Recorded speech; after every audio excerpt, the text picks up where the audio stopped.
बंधुओं नमस्कार। आपने कल की वीडियो में सुना कि एक बार नारद जी भगवान श्री कृष्ण की गृहचर्या देखने के लिए आए और जब उन्होंने देखा कि जो उनकी 16,000 रानियां थी सभी के साथ अलग अलग प्रकार से भगवान श्री कृष्ण अपने कार्य करते हुए दिखाई दिए, तो ऐसा देख करके नारद जी विस्मित रह गए।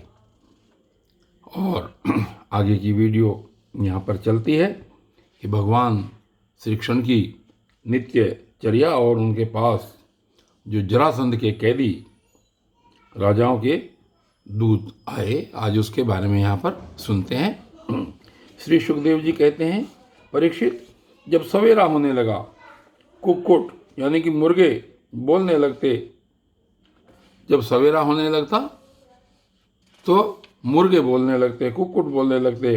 तब वे श्री कृष्ण पत्नियां, जिनके कंठ में श्री कृष्ण ने अपनी भुजा डाल रखी है, उनके विछोह की आशंका से व्याकुल हो जाती और उन मुर्गों को कोसने लगती। उस समय पारिजात की सुगंध से सुवासित भीनी भीनी वायु बहने लगती। भौरे ताल स्वर से अपने संगीत की तान छेड़ देते।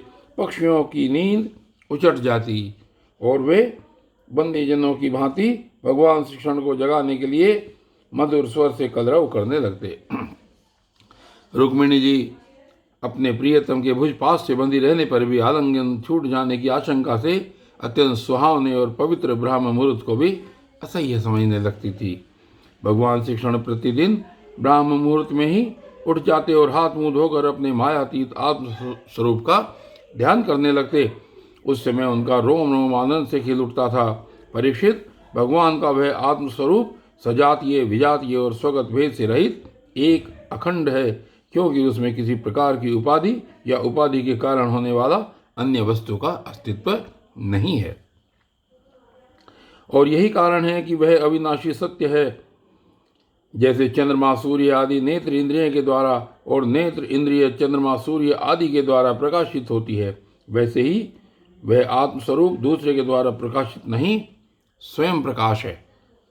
इसका कारण यह है कि अपने स्वरूप में ही सदा सर्वदा और काल की सीमा के परे भी एक रस स्थित रहने के कारण अविद्या उसका स्पर्श भी नहीं कर सकती। और आगे कहते हैं कि इसी से प्रकाश्य प्रकाशक भाव उसमें नहीं है। जगत की उत्पत्ति, स्थिति और नाश की कारणभूता ब्रह्म शक्ति, विष्णु शक्ति और रुद्र शक्तियों के द्वारा केवल इस बात का अनुमान हो सकता है कि वह स्वरूप एक रस सत्ता रूप और आनंद स्वरूप है। उसी को समझाने के लिए ब्रह्म नाम से कहा जाता है। भगवान श्री कृष्ण अपने उसी आत्म स्वरूप का प्रतिदिन ध्यान करते। इसके बाद वे विधि पूर्वक निर्मल और पवित्र जल में स्नान करते। फिर शुद्ध धोती पहनकर दुपट्टा ओढ़कर यथाविधि नित्य कर्म संध्या वंदन आदि करते। इसके बाद हवन करते और मौन होकर गायत्री का जप करते। क्यों न हो, वे सत्पुरुषों के पात्र आदर्श जो हैं। इसके बाद सूर्योदय होने के समय सूर्योत्थान करते और अपने कला स्वरूप देवता, ऋषि तथा पितरों का तर्पण करते। फिर कुल के बड़े बूढ़ों और ब्राह्मणों की विधि पूर्वक पूजा करते। इसके बाद परम मनस्वी श्री कृष्ण दुधारू पहले पहल ब्याई हुई बछड़ों वाली सीधी शांत गौओं का दान करते। उस समय उन्हें सुंदर वस्त्र और मोतियों की माला पहना दी जाती। और क्या होता था उस समय सींग में सोना और खुरों में चांदी मढ़ दी जाती। वे ब्राह्मणों को वस्त्राभूषणों से सुसज्जित करके रेशमी वस्त्र, मर्ग, चर्म और तिल के साथ प्रतिदिन 13,084 गौएं इस प्रकार दान करते। तदनंतर अपनी विभूति रूप गौ, ब्राह्मण, देवता, कुल के बड़े बूढ़े, गुरुजन और समस्त प्राणियों को प्रणाम करके मांगलिक वस्तुओं का स्पर्श करते। परीक्षित, यद्यपि भगवान के शरीर का सहज सौंदर्य ही मनुष्य लोक का अलंकार है, फिर भी वे अपने पीताम्बर आदि दिव्य वस्त्र, कौस्तुभादि आभूषण, पुष्पों के हार और चंदन आदि दिव्य अंगराज से अपने को आभूषित करते। इसके बाद वे घी और दर्पण में अपना मुखारविंद देखते, गाय, बैल, ब्राह्मण और देव प्रतिमाओं का दर्शन करते। फिर पूर्ववासी और अंतःपुर में रहने वाले चारों वर्णों के लोगों की अभिलाषाएं पूर्ण करते और फिर अपनी अन्य प्रजा की कामना पूर्ति करके उसे संतुष्ट करते और इन सब को प्रसन्न देखकर स्वयं भी बहुत आनंदित होते। वे पुष्पमाला, तांबूल, चंदन और अंगराग आदि वस्तुएं पहले ब्राह्मण, स्वजन संबंधी, मंत्री और रानियों को बांट देते और उनसे बची हुई स्वयं अपने काम में लाते। भगवान यह सब करते होते तब तक दारुक नाम का सारथी सुग्रीव आदि घोड़ों से जुता हुआ अत्यंत अद्भुत रथ ले आता और प्रणाम करके भगवान के सामने खड़ा हो जाता। इसके बाद भगवान श्री कृष्ण सात्यकी और उद्धव जी के साथ अपने हाथ से सारथी का हाथ पकड़कर रथ पर सवार होते। ठीक वैसे ही जैसे भुवन भास्कर भगवान सूर्य उदयाचल पर आरूढ़ होते हैं, उस समय रनिवास की स्त्रियां लज्जा एवं प्रेम से भरी चितवन से उन्हें निहारने लगती और बड़े कष्ट से उन्हें विदा करती। भगवान मुस्कुराकर उनके चित्त को चुराते हुए महल से निकलते। परीक्षित तदनंतर भगवान श्री कृष्ण समस्त यदुवंशियों के साथ सुधर्मा नाम की सभा में प्रवेश करते। उस सभा की ऐसी महिमा है कि जो लोग उस सभा में जा बैठते हैं उन्हें भूख, प्यास, शोक, मोह और जरा, मृत्यु ये 6 उर्मियां नहीं सताती।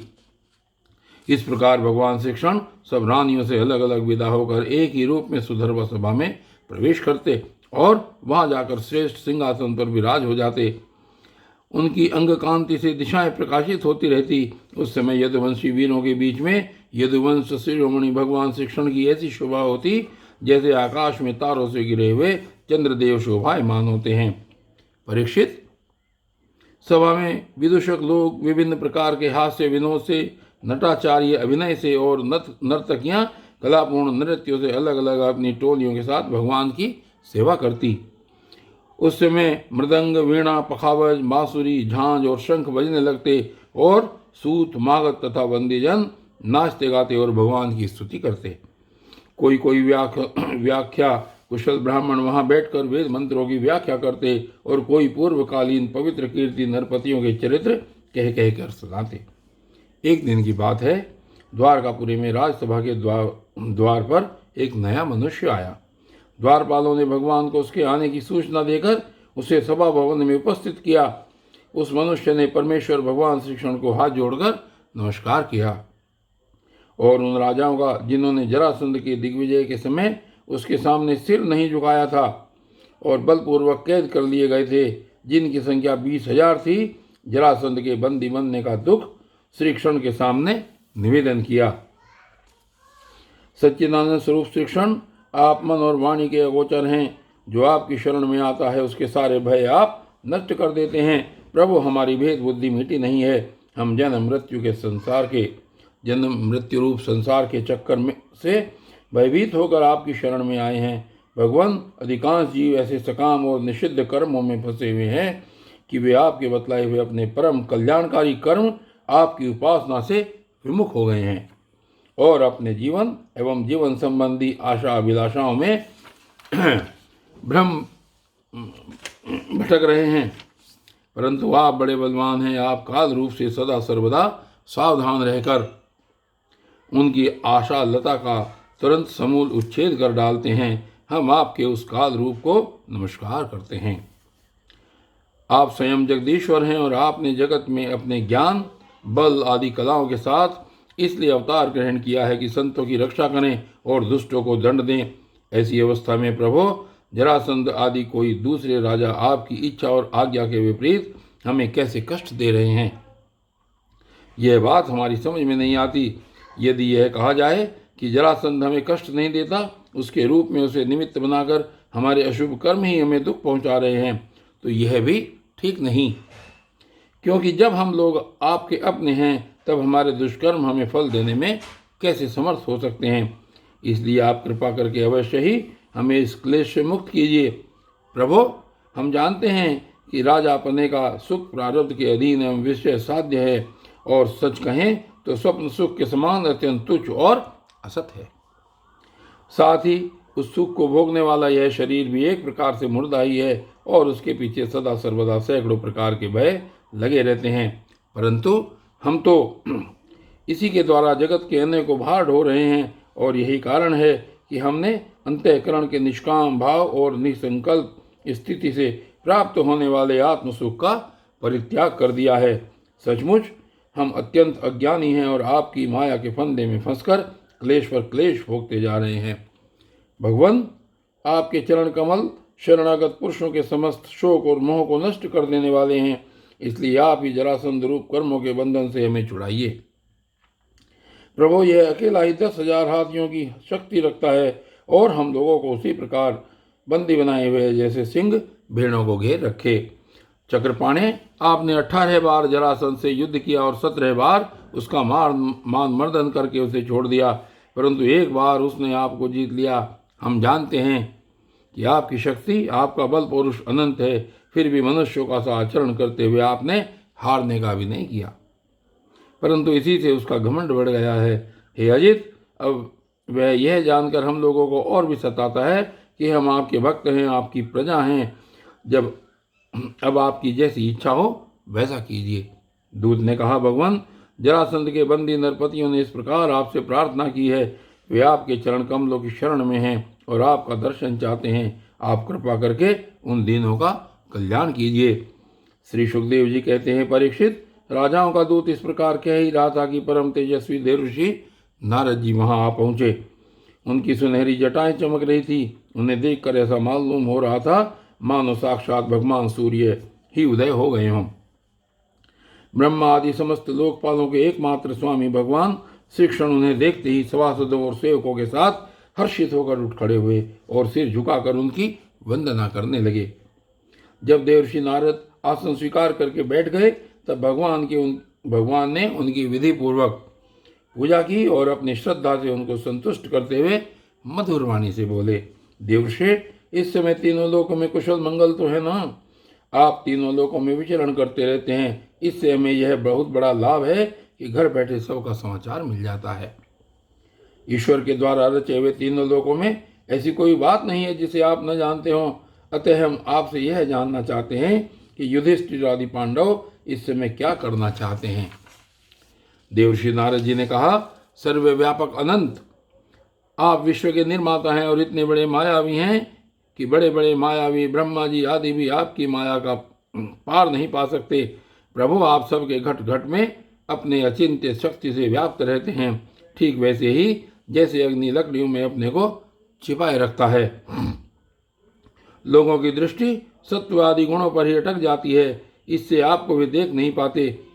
मैंने एक बार नहीं अनेकों बार आपकी माया देखी है, इसलिए आप जो यूं अनजान बनकर पांडवों का समाचार पूछते हैं, इसमें मुझे कोई कौतूहल नहीं हो रहा है। भगवान, आप अपनी माया से इस जगत की रचना और संहार करते हैं और आपकी माया के कारण ही यह असत्य होने पर भी सत्य के समान प्रतीत होता है।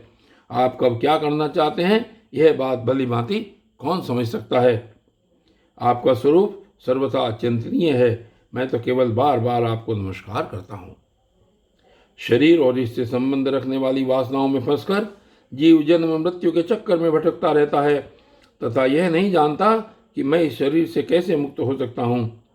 वास्तव में उसी के हित के लिए आप नाना प्रकार के लीला अवतार ग्रहण करके अपने पवित्र यश का दीपक जला देते हैं, जिसके सहारे वह इस अनर्थकारी शरीर से मुक्त हो सके। इसलिए मैं आपकी शरण में हूँ। प्रभु, आप स्वयं पर ब्रह्म हैं, तथापि मनुष्य किसी लीला का नाट्य करते हुए मुझसे पूछ रहे हैं। इसलिए आपके फुफेरे भाई और प्रेमी भक्त राजा युधिष्ठिर क्या करना चाहते हैं, यह बात मैं आपको सुनाता हूँ। इसमें संदेह नहीं कि ब्रह्मलोक में किसी को जो भोग प्राप्त हो सकता है वह राजा युधिष्ठिर को यही प्राप्त है। उन्हें किसी वस्तु की कामना नहीं है, फिर भी वे श्रेष्ठ यज्ञ राजसूय के द्वारा आपकी प्राप्ति के लिए आपकी आराधना करना चाहते हैं। आप कृपा करके उनकी इस अभिलाषा का अनुमोदन कीजिए। भगवान, उस श्रेष्ठ यज्ञ में आपके दर्शन करने के लिए बड़े बड़े देवता और यशस्वी नरपतिगण एकत्र होंगे। प्रभु, आप स्वयं विज्ञानानंद घन ब्रह्म हैं। आपके श्रवण कीर्तन और ध्यान करने मात्र से अंत्यज भी पवित्र हो जाते हैं। फिर जो आपका दर्शन और स्पर्श प्राप्त करते हैं उनके संबंध में तो कहना ही क्या है। त्रिभुवन मंगल, आपकी निर्मल कीर्ति समस्त दिशाओं में छा रही है तथा स्वर्ग पृथ्वी और पाताल में व्याप्त हो रही है। ठीक वैसे ही जैसे आपकी चरणामृत धारा स्वर्ग में मंदाकिनी, पाताल में भोगवती और मृत्यु लोक में गंगा के नाम से प्रवाहित होकर सारे विश्व को पवित्र कर रही है। श्री सुखदेव जी कहते हैं, परीक्षित, सभा में जितने यदुवंशी बैठे थे वे सब इस बात के लिए अत्यंत उत्सुक हो रहे थे कि पहले जरासंध पर चढ़ाई करके उसे जीत लिया जाए। अतः उन्हें नारद जी की बात पसंद न आई। तब ब्रह्मा आदि के शासक भगवान श्री कृष्ण ने तनिक मुस्कुराकर बड़ी मीठी वाणी में उद्धव जी से कहा। भगवान श्री कृष्ण ने कहा, उद्धव, तुम मेरे हितैषी सुहृद हो, शुभ सम्मति देने वाले और कार्य के तत्व को भली भांति समझने वाले हो, इसलिए हम तुम्हें अपना उत्तम नेत्र मानते हैं। अब तुम ही बताओ कि इस विषय में हमें क्या करना चाहिए। तुम्हारी बात पर हमारी श्रद्धा है, इसलिए हम तुम्हारी सलाह के अनुसार ही काम करेंगे। जब उद्धव जी ने देखा कि भगवान श्री कृष्ण सर्वज्ञ होने पर भी अनजान की तरह सलाह पूछ रहे हैं, तब वे उनकी आज्ञा शिरोधार्य करके बोले। और बंधु, आज की वीडियो में सिर्फ इतना ही। और भगवान से क्या कहा उद्धव जी ने, ये आगे की वीडियोस में आएगा। तब तक के लिए धन्यवाद।